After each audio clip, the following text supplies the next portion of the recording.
I told you we had some videos to make about teams that are no longer in the playoffs. With the Florida Panthers and their defeat at the hands of the Tampa Bay Lightning 4-0 in the second round of this year's postseason, we have ourselves what is now the confirmed and finalized trade return that the Buffalo Sabres will be receiving as a result of the Sam Reinhart trade. Now, this was a trade that went down a while ago. It was done on July 24th, 2021. So it's been a full year. Okay, no, not a full year. It's been 10 months since we actually saw the trade go down, and only today are we confirming just how exactly everything went based off of the trade and its details. So, let's go over Sam Reinhart. Let's talk about the assets he was traded for from Buffalo to Florida, and how Florida's loss at the hands of the Lightning plays into the result. So, to go over the entire rundown, Sam Reinhart was a second overall pick by the Buffalo Sabres in the 2014 NHL Entry Draft. There was some speculation saying, hey, the Vancouver Canucks might actually trade to the first overall spot and take Reinhart there, because Jim Benning at the time wanted a local boy. They took Virtanen. That didn't work out. But Sam Reinhart was another local boy at the top of the selection, too. He was from North Vancouver. He played his WHL draft season with the Kootenay Ice, where he was an absolute stud, getting 105 points in 60 games played. Alas, he was taken second overall by Buffalo, and he made his debut with the team shortly after. Now, he didn't finish the season off with the Buffalo Sabres. He spent some more time in Kootenay, getting 65 points in 47 games, but ever since then, Sam Reinhart became a mainstay top 6 contributor on the Buffalo Sabres and their squad. Sure, was he as good as people thought he would be when he was taken second overall back in 2014? Honestly, it wouldn't be all too unfair to say that there was more to be desired out of the offensive impact and production that Reinhart provided the Sabres. He maxed out on a career year with Buffalo at 65 points in 82 games played, which certainly isn't bad. It's just you compare it to other players that had gone second overall and heck even first overall. You had Jack Eichel, who was also a second overall pick by the Sabres the year after Sam Reinhart, and we all kind of know the impact that Eichel had on the organization immediately coming out of the NCAA. Reinhart had his ups and downs. His best point production year was a 50-point season in 69 games played. Very nice amount of games played right there. But the problem with Reinhart and his overall profile as a Sabre was the contract he would have to sign in 2020-2021. You see, after his entry-level deal, he signed a 2-year contract extension in 2018. That contract was worth $3.65 million a year. It went on for 2 seasons. Reinhart then bet on himself and signed a 1-year extension with Buffalo worth $5.2 million for the 2020-2021 year.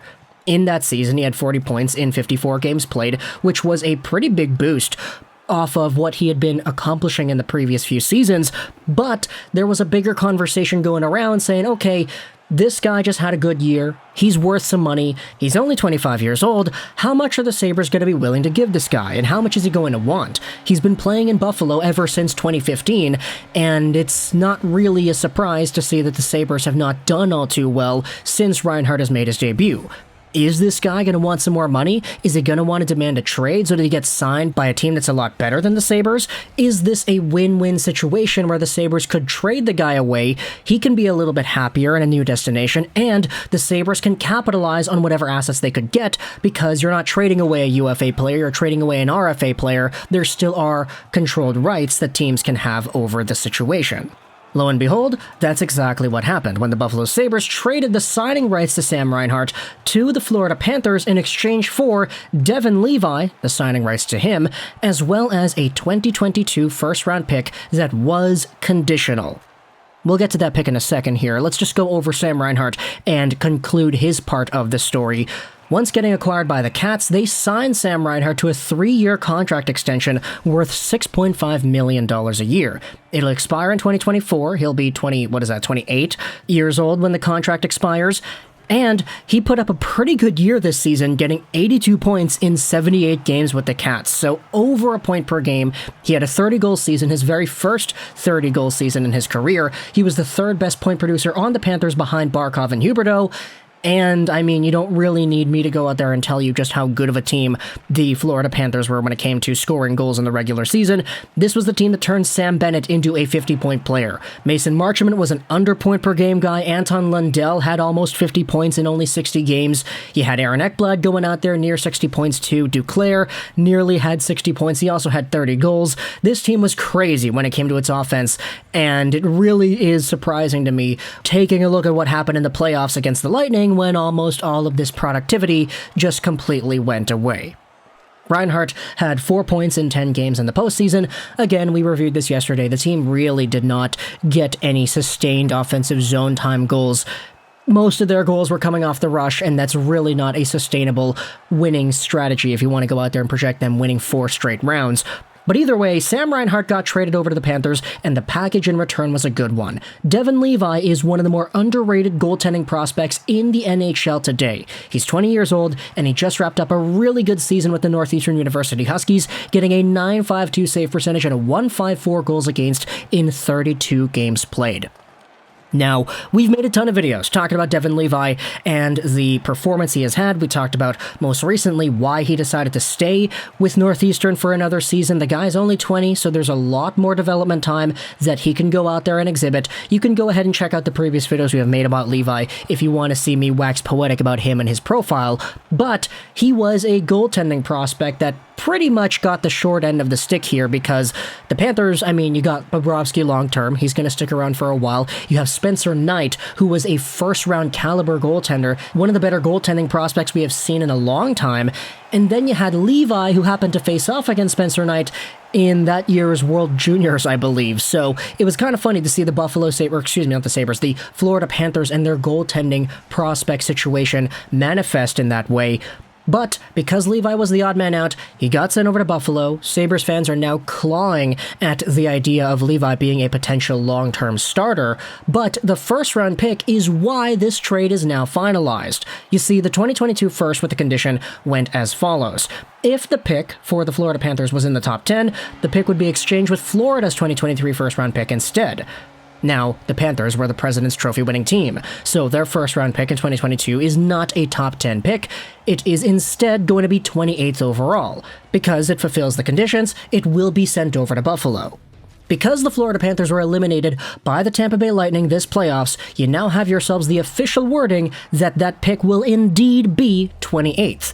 There is no uncertainty here because the Florida Panthers were the best regular season team. They had the best record straight up. Because they got eliminated in the second round, they're not eligible to being included in any of the draft picks from 29 to 32. This is because the 31st and 32nd overall picks will be determined by who makes the Stanley Cup Finals, and the 29th and 30 overall picks are going to be determined by who loses in the conference finals. Florida is not in the conference finals. They are in the second round. Therefore, their pick is stuck at 28th. So with this elimination, I guess the Buffalo Sabres fan base has a whole bunch to clamor about. And I actually did see a few Sabres fans going out there and saying, hey, I hope Tampa takes it to Florida. I hope Florida does not go out there and make the third round, because if they do, that draft pick will go from 28 to 29, potentially 30th overall. Actually, it wouldn't be allowed to be 29th overall. Let's say hypothetically the Florida Panthers made it to the Eastern Conference Finals and they lost in round 3, the pick would automatically be 30th overall because there isn't any NHL team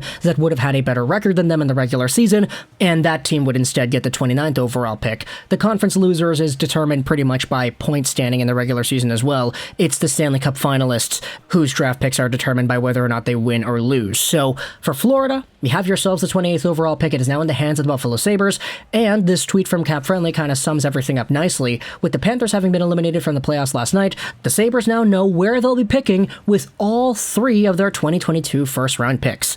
The 9th overall pick is their own. The 16th overall pick is from Vegas in the Eichel trade, and the 28th overall pick is from Florida in that same Reinhart trade that we had just discussed. So, talk to me in the comments about your thoughts about Sam Reinhart, the trade which initially saw his signing rights get sent over to Florida in exchange for Devon Levi and what is now known as the 28th overall pick. As a Sabres fan, are you happy to see everything go down the way it did? Eichel, Reinhart, Ristolainen even, you can include that conversation in this entire picture as well.